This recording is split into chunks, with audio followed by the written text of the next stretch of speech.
Ça nous rappelle une histoire belge, ça, non? Celle d'un Gaulois qui ne voulait pas payer ses impôts en France. Pour l'accueillir, un bourgmestre tout droit sorti d'une bande dessinée.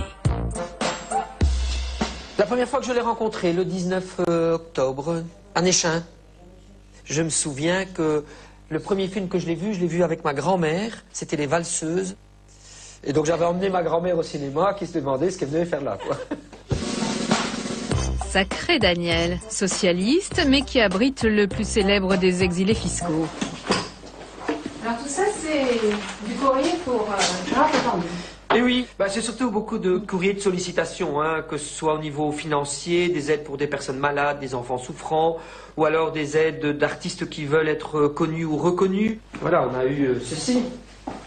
Et vous qui êtes de gauche, alors, qu'est-ce que vous en pensez de... Moi, je suis pour une taxe sur les millionnaires, bien entendu. Ils gagnent beaucoup d'argent, ils doivent pouvoir, par solidarité, également collaborer et intervenir dans le financement des différentes productions. Non, mais je crois que c'est là qu'il faut justement essayer d'être plus raisonnable, de trouver au niveau européen un consensus, parce que si c'est pour changer de pays et faire son marché fiscal, je crois que ça n'a pas d'utilité et d'intérêt.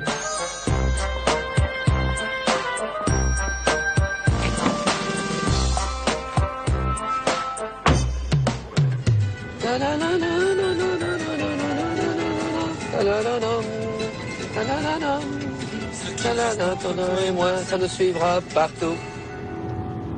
Ça, ce serait un rêve. L'acteur préféré, c'est Gérard Depardieu, et mon chanteur préféré, c'est Patrick Bruel. Qu'est-ce qu'il attend pour venir à Étapuis?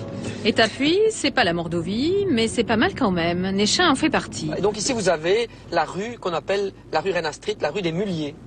Donc ici, tout cela, il y a une vingtaine d'années, c'était pour la plupart des champs. La vie au champ pour la famille au champ. Oh, facile. Et ça peut rapporter gros. Bonjour. Un peu plus loin, à 100 mètres de la frontière, d'autres Français.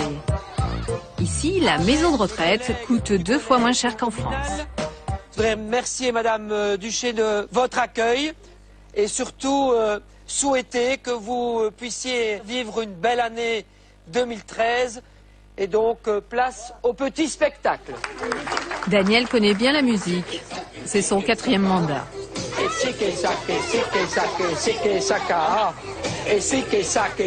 savez, des gens comme ça, on n'en trouve pas beaucoup. Hein. Moi, j'ai connu pas mal de bourgmestres qui n'en faisaient pas la moitié. Et pourtant, ils étaient collés montés. Hein. Mais celui-ci, il a quelque chose en lui que les gens l'aiment parce qu'il est vrai. Au revoir. Au revoir à tous. Bonne année. Le maire de Néchin n'a pas encore installé de vidéosurveillance pour garder un œil sur Depardieu et son scooter et les exilés français. C'est en projet, paraît-il. Nettement plus gay-friendly, la Belgique, depuis 10 ans. Pour s'en convaincre, un petit tour chez Daniel, le bourgmestre de Néchin.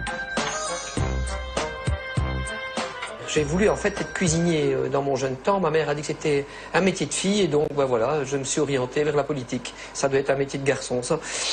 Et en 2000, ça a été difficile d'annoncer quand même le coming out. Mais depuis que nous vivons ensemble, depuis 2002, on n'a pas de réaction négative, je dirais même plutôt des réactions positives. Et des réactions négatives, il en avait eu pourtant quand il enseignait dans un lycée. Je me faisais traiter de tapette et de pédé dans les cours de récréation et j'en avais ras-le-bol d'entendre et d'être montré du doigt. Et donc je me suis dit que si j'avais l'opportunité un jour de pouvoir peser sur une décision, je le ferais de tout mon frêle poids, mais en tout cas avec opiniâtreté et conviction. Comme tous les mois, le bourgmestre invite à sa table des citoyens pour parler politique. Ce soir des Français. Je me sens plus belge que français. T'as bagou français. Oui, peut-être, oui. Oui. Ça, c'est incontestable. Donc, réfléchis bien avant de remettre ta carte d'identité, tout de même. Hein. Je pense que ça pourrait servir. Et si on travaille en Belgique, on paie nos impôts en Belgique maintenant. Et si on travaille en France, on paie nos impôts en France. Depuis le 1er janvier 2009, la fiscalité française est moins élevée sur le revenu, sur le travail, qu'en Belgique. Donc en fait, c'est l'exil fiscal pour des rentiers, pour des gens qui ont tout à fait. Beaucoup d'argent en France, oui. Bon appétit. On a déjà faim.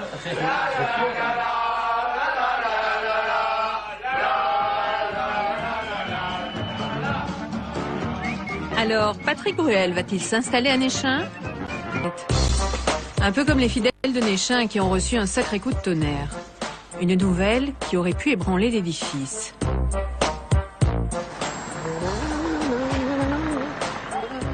Daniel, le bourgmestre, était venu pour la réfection de l'église, mais ce jour-là, Monsieur le doyen, tout le monde avait autre chose en tête. Bonjour, bourgmestre. ça va bien? Bonjour. Oui. Je voudrais vous remercier d'abord d'être là, monsieur le doyen, et la fabrique d'église. Depuis que le pape a décidé d'abdiquer... non, c'était pris. C'est pas abdiqué? Abdiquer. Démissionner, oui. Démissionner? Ah, je ne sais pas comment on a... Hein? Décision courageuse de sa part, en tout cas. Mais voilà, donc on attend un nouveau pape pour Pâques. Et tout à l'heure, on en parlait déjà un tout petit peu. On espère secrètement qu'il sera beaucoup plus jeune. Et belge? Pas spécialement, non. Comme il devait démissionner, il aurait pu démissionner 3 mois plus vite, quoi. On n'aurait pas parlé de Depardieu, on aurait parlé du pape, on aurait été tranquille. Mais bon, voilà. Pas du genre à traîner ses bottes en croco dans les églises, Daniel. Non, il n'y vient que pour superviser la réfection de l'orgue. Comme enfant de cœur, j'ai chanté « Nous voulons Dieu dans les usines ». Nous voulons Dieu dans les usines, nous le voulons, nous le voulons. Ça, c'est les prêtres ouvriers, peut-être. Sans doute. Vous êtes catholique, vous, ou pas? Ouais, j'ai été élevé dans une famille catholique, pratiquante. J'ai été enfant de cœur pendant 7 ans à Saint-Léger, mon village de naissance. Et... Bon, j'aimais beaucoup parce qu'on avait beaucoup de contact avec les gens. Et... Il se fait que j'ai aussi été victime de certains attouchements d'un prêtre à l'époque et donc ça m'a un peu refroidi, ça m'a un peu remis en question en tout cas sur tout ce qu'on me disait. À cette époque-là, on n'en parlait pas. Non, on ne parlait pas. Tout ce que j'ai su à l'époque, c'est que le prêtre avait été déplacé et que je me suis dit que certainement que ça avait quelque chose à voir avec les différents attouchements dont les enfants de cœur avaient été victimes.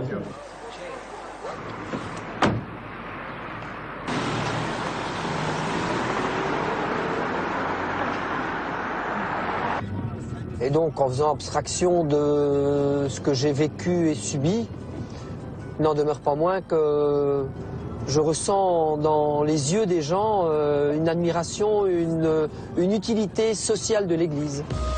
Malgré sa lourde histoire avec l'Église, Daniel veille sur les 7 clochers de sa commune. Au cours de la guerre de dévolution, Louis XIV, partant assiéger Lille, fit halte sur cette place le 10 août 1667. Elle n'est pas fort mise en valeur, hein, en fait, cette plaque. Quand on va finir l'église, on va la relifter. Hein. Parce qu'il n'y a pas que Depardieu, alors on a déjà quand même eu Louis XIV ici. Oui, voilà. Et ça n'a pas fait le buzz quand même, comme Depardieu. Hein. Si vous passez la soirée à Lille chez Cindy, poussez donc quelques kilomètres au nord. À Néchin, vous y retrouverez Daniel. En ce moment, il prépare le semi-marathon de Paris. Oh, c'est pas une auto de Depardieu, ça. J'ai perdu 1 kilo depuis le début de la semaine. C'est bientôt le marathon, là? Ah oui, le 3 mars à Paris. Mais ça ira. On est une équipe motivée. Plus de 20 coureurs d'Étain-Puy qui vont là-bas.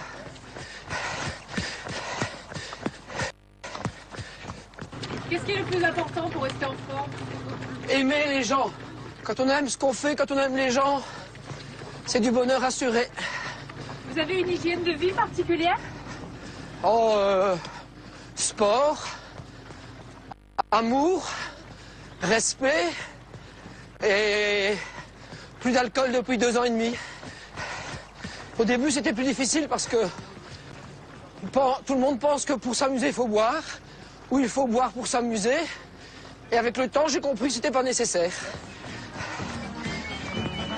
Alors, Daniel ira-t-il jusqu'au bout du semi-marathon de Paris? Plus sympa de monter celle de la notoriété. Vous cherchez Charlie? Ou plutôt Daniel? Il est parisien pour un week-end marathon, entre tourisme et course à pied. Sacré cœur de jogger. Vous êtes une vedette belge? Non, un petit bourgmestre de Néchin. Ah, d'accord. Bonjour. Ça va bien? Très bien. Je suis un collègue maire aussi. Oui? Ouais. C'est ça? Haute-Pyrénées, à côté de Lourdes. À l'opposé de vous. Vous savez de quelle tendance il est, tout ça? Non, Je me demande si c'est pas socialiste belge. Oui, Ouais, tout à parce que fait. moi je suis radical de gauche. Ah, voilà. C'est le centre-gauche. C'est magnifique, déjà, c'est déjà beau. Ça. Ah, bah, voilà. Au revoir. Daniel fait de la politique à gauche et les boutiques rive gauche, dans les beaux quartiers. Chez Mike, Voilà. Non, bonjour. Quelle surprise. Moi j'adore ce mec parce que il est humble, il se la raconte pas, il se la pète pas, il est tel qu'il est, il a envie de dire merde, il dit merde, il est j'aime, oui j'aime pas, il se prend pas la tête, il a raison, il a tout compris. C'est ça la vraie vie. on n'en a pas des hommes politiques comme ça en France? Non. Et alors, surtout en ce moment, on est mal barré. Hein. Je comprends qu'ils s'en aillent tous. Hein. Ouh là là là là, tous mes clients là, du 7e, ils s'en vont. Moi, j'ai 51 ans, j'ai vraiment envie de me barrer, quoi. Je suis comme Depardieu, comme plein d'autres. Il y a un gros malaise en France. Tu fais des soldes maintenant, Mike? C'est la crise, hein. Parce qu'ici, il n'y a jamais de soldes. Il faut payer les taxes. Si vous faites des soldes, qu'est-ce qui reste? Alors là, pas possible.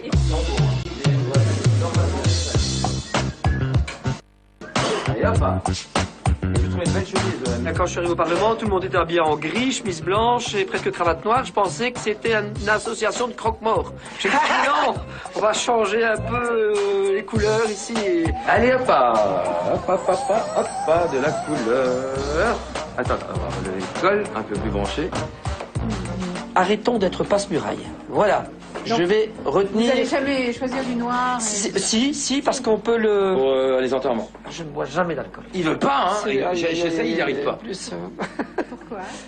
Je ne bois jamais d'alcool parce que j'ai fait un burn-out en février 2010 et j'ai été hospitalisé 1 mois. Après ça, on m'a conseillé de faire beaucoup d'activités physiques et d'éviter l'alcool. Donc voilà, j'évite l'alcool. Circuler le sang, hein. Bah oui, mais la course aussi, hein. Après le shopping, le jogging. Pour repousser les risques de la dépression, il court le semi-marathon de Paris. Ce qui est bien, c'est faire entre 1h45 et 1h50. Donc ça fait du 3h30 en marathon, ça c'est très bien. On va voir, mais il y a beaucoup de monde. Mais les conditions météo sont super. Eh bien, vous avez de la chance, Daniel. Son arme à lui, ce n'est pas la rage de vaincre, plutôt la bonne humeur. Dopé à la dopamine après 21 km. Une arrivée renversante.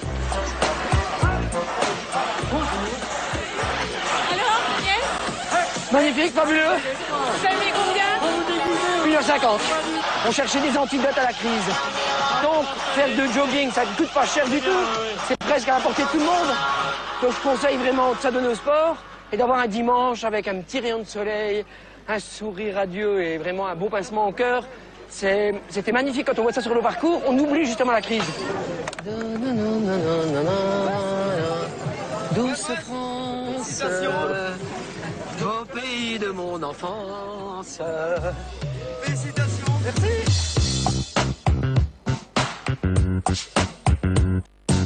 Oui, j'ai jamais couru avant. Moi. Il y a que 2 ans que je cours. J'avais jamais couru de ma vie. Jamais. Non. J'ai fait un burn-out et après le burn-out, j'ai décidé de me mettre en activité. Quand on fait de la politique, c'est difficile de faire des sports collectifs. Donc en courant, n'importe quelle heure du jour, voire de la nuit. Vous avez commencé Pardon? le sport à quel âge? À 53. Bon week-end à vous. Allez, Merci, très sympathique. allez, au revoir. Bon dimanche. Vous en parlez facilement finalement, même à des gens que vous ne connaissez pas, votre burn-out? Mais moi, je ne trouve pas ça... voilà, il n'y a pas de honte à avoir le burn-out. Le burn-out ne se commande pas, hein, quoi. Je veux dire, et voilà, il est le résultat d'une fatigue accrue du corps, de l'esprit, des facultés. Plus rien ne vous intéressait? Plus rien. Non, j'en avais marre de tout. On n'a plus envie de rien faire, on n'a plus envie d'être bourgmestre, on n'a plus envie d'être député, on n'a plus... voilà, donc c'est interpellant et... Avec le recul, vous savez vraiment s'il y a une cause ou plusieurs causes? Non, plusieurs causes. Non, plusieurs causes, c'est clair. Et vraiment, le stress, la fatigue accrue, un peu d'alcool, un peu de manque d'hygiène de vie. Voilà, le corps n'en voulait plus. Voilà la nouvelle croix papale. Et à Néchin aussi, c'est l'heure de vérité. La commune belge est de plus en plus célèbre depuis que Cyrano a projeté de s'y installer. En ce mercredi 3 avril, Gérard est aux USA, il prépare DSK. Daniel, le bourgmestre, compte ses exilés. Il y a toujours l'attrait qui est présent, mais c'est plutôt des chefs d'entreprise ou des patrons de surface commerciale qui nous rejoignent pour l'instant. C'est les 75% qui effrayent? Moi, je crois quand même que ça a une importance non négligeable dans l'intérêt de certains Français à venir s'installer chez nous, c'est clair. Ils sont 28% sur les 10 000 habitants de la commune. France 2 vous dit bonjour. Bonjour. Salut, ça va bien et toi? Entrez, merci. Bienvenue chez l'un d'entre eux, Daniel, banquier, assureur, spécialiste de l'immobilier. Il vit ici depuis 1976. J'ai appris hier, avec stupéfaction et colère, les aveux de Jérôme Cahuzac devant ses juges. Il a trompé les plus hautes autorités du pays. J'affirme ici que Jérôme Cahuzac n'a bénéficié d'aucune protection. Je suis assez ému pour les gens parce que je trouve qu'on est tellement porteur d'espoir pour celles et ceux qui sont fragilisés, qu'on doit aider tous les jours dans leur combat pour l'emploi, de trouver un logement. Et comment veut-on et peut-on encore faire confiance aux politiques? Cette administration et moi-même avons été constamment au service de la vérité, de toutes les vérités. Est-ce que ce compte a vraiment été caché et qu'il n'y avait pas aucune fuite? C'est possible aussi, je ne sais pas. Mais j'ai quand même des doutes qu'il est seul coupable. Oui, il est le seul coupable, certainement. Mais d'autres étaient certainement au courant autour de lui. Maintenant, le président de la République, peut-être. Daniel est député et président de la Fédération PS de Wallonie. Il a rendez-vous avec son attaché parlementaire. Tu n'auras pas de satche, toi, Léo. Ou bien tu dois aller chercher un verre. Non, ça va, merci. J'ai pas écouté les nouvelles. Oui, ils en ont parlé. Mais oui, j'ai surtout vu sur les réseaux sociaux les articles et les vidéos. Il y a 60-80 milliards qui partent en fraude fiscale et le ministre du Budget fait de la fraude fiscale alors que tous les jours on essaye de trouver des sous et des solutions concrètes pour les gens. Je crois que ça va faire des dégâts. Il faudra de la moralisation en politique encore. Demain oui. Tout cela n'est pas bon pour la démocratie. Ça, j'en suis persuadé. Ça va renforcer les extrêmes et ça sera du pain béni pour l'extrême droite, entre autres. Très triste, très triste. À Néchin, la France à la côte. Daniel nous avait avoué qu'il adorait Gégé. La première fois que je l'ai rencontré, le 19 octobre, à Néchin, le premier film que je l'ai vu avec ma grand-mère, c'était Les Valseuses. Le député maire socialiste était d'accord pour taxer les millionnaires. Voilà, on a eu ceci. Mais pas à 75% tout de même. À 8 km de Roubaix, cette petite ville belge accueille toujours à bras ouverts les exilés français. Mais cela fait un moment que Daniel n'a pas vu Gégé. Et pourtant... Ça, c'est de l'investissement français. Ça, c'est de l'investissement français maintenant, oui.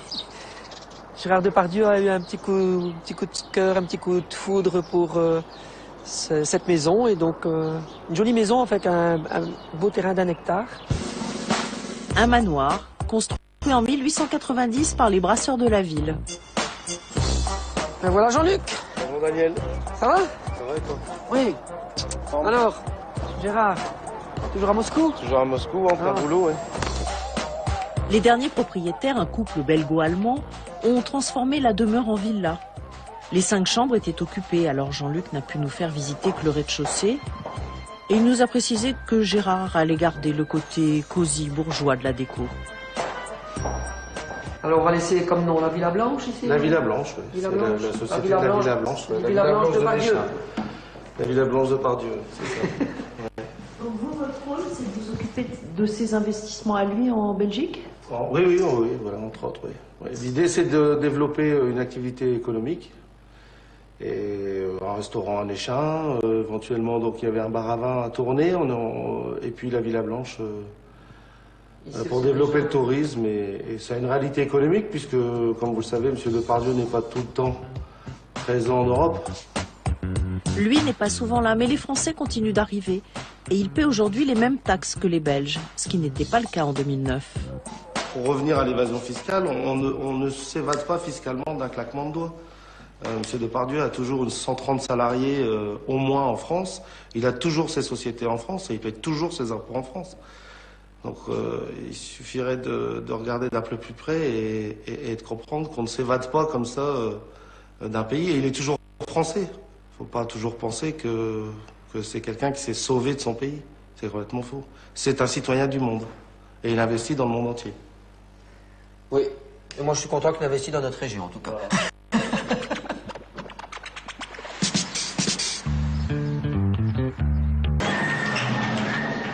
Dimanche, Tournai aussi faisait son festival. Avec en ouverture, un hommage appuyé aux gendarmes de Saint-Tropez.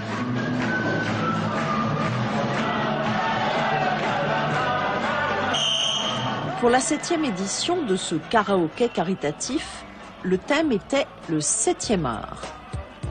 Sur scène, des politiques, des vedettes de télé, un agent immobilier, bref, tous les notables de la région. Que vois-je à l'horizon d'avenir? Pas grand-chose de bon, malheureusement. La crise financière, la crise bancaire, la crise économique, tout ça est très grave. Nous allons couler. Cette charmante hôtesse est une élue de droite adjointe à la mairie de Tournai. Et pour l'instant, la croisière s'amuse. Dans la salle, 300 personnes et une belle recette qui financera la maison des handicapés. C'est pour une bonne œuvre aussi, donc faut pas l'oublier. Ça motive davantage quand on sait qu'on fait un peu le pitre, mais que ça va rapporter pour des personnes qui en ont besoin, notamment des personnes qui souffrent d'un handicap. Daniel concourt dans la catégorie du meilleur costume. Le voici cette année en Mowgli, du livre de la jungle.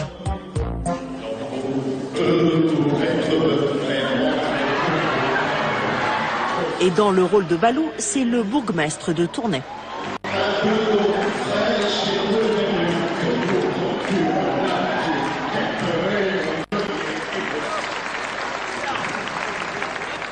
Allez, celle-là elle est faite, hein, Daniel, bravo.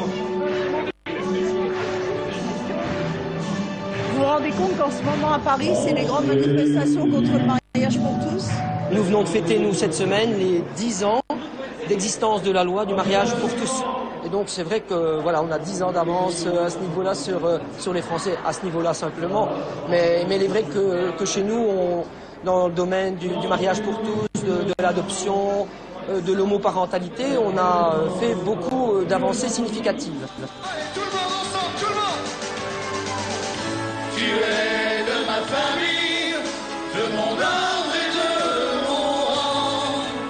Celle que j'ai choisie, celle que je ressens dans cette armée de simples gens. Oh, tu es de ma famille, bien plus que celle du sang. Les poignées de ce monde dans cet étrange monde. Vers 20h, Daniel a eu son Oscar. Bienvenue, Daniel Sénéchal, mais on ne pouvait que vous donner l'Oscar du plus beau déguisement. On peut travailler sérieusement et se faire plaisir dans les couleurs, on peut mettre de la gaieté dans la vie. Mais c'est déjà si morose tous les jours, il fait gris, alors il faut un peu de couleur, il faut qu'il y ait du rouge, de l'orange, du bleu, un arc-en-ciel de couleurs. Alors, vous n'êtes pas venu pour les Oscars, vous n'êtes pas venu avec Gégé, avec Gérard Depardieu? Je ne désespère pas que l'année prochaine, il soit ici. Et puis, comme ce sera les élections avant, on fera un petit effort. Hein. Et connaissant Daniel, ce ne sont pas des paroles en l'air. Bienvenue à Galasinga. Tous les soirs on fera la java. En chantant à Galasinga. Alors, Gérard sera-t-il à Tournai l'an prochain pour le karaoké? À Néchin, Daniel, le bourgmestre, est sur le pont avant l'aube. Le dimanche, il va courir 26 km. Et puis, non, il ne traite pas les vaches. Mais il va quand même faire son marché, chez Brigitte. Ils n'ont pas trop l'habitude. Je suis avec le tablier. C'est pas comme les chevaux.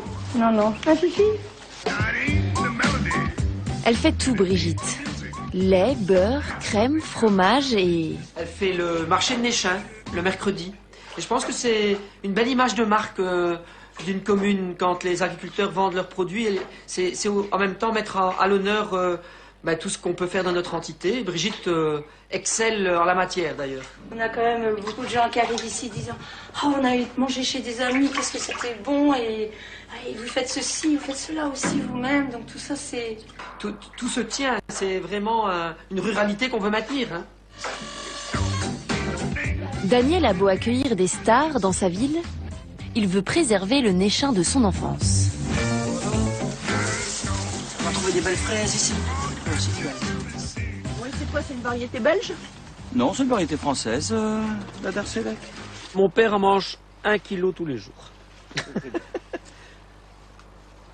Comme on fait de la vente directe, on peut se permettre de cueillir plus mûr que pour le circuit de vente traditionnel, quoi.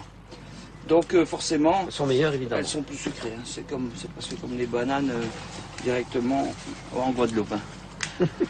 Donc là, il y a un message politique? Non, pourquoi pas, il y a un message politique. Non.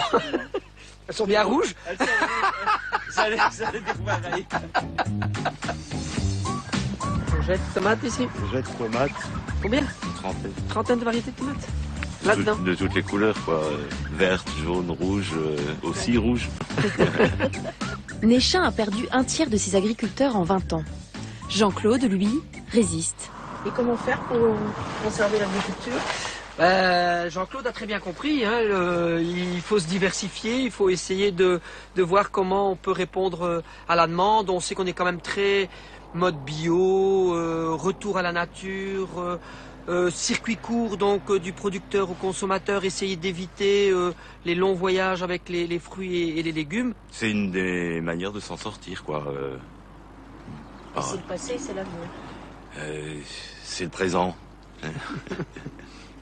Et on marche vers l'avenir. Dans sa ville de Néchin, Daniel a pris lui un rythme de croisière. Il les a même relancés sur le canal qui emmène les voyageurs de la Belgique à la France.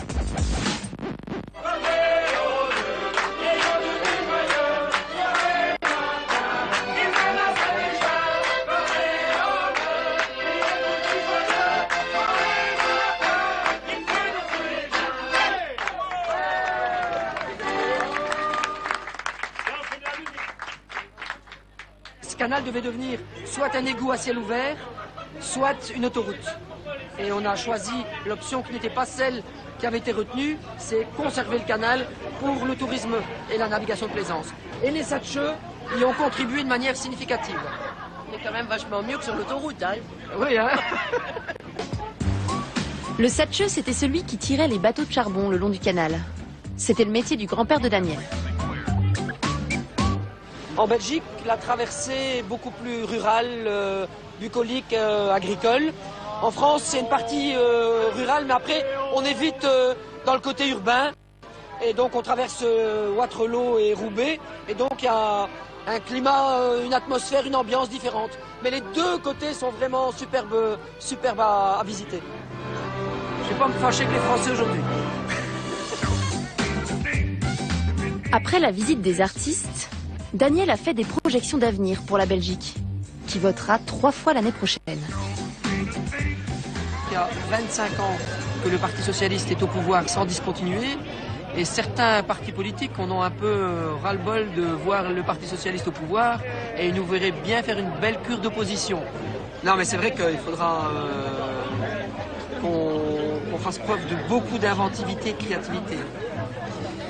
Parce que beaucoup de partis politiques vont jouer du populisme. Il y a une remontée en Flandre d'extrême droite très très forte. Et donc il y a un risque quand même que ça se provoque et ça se produise aussi en Wallonie. Et donc on va devoir quand même être convaincant et être avec les gens pour dire qu'ils ne doivent pas faire de bêtises.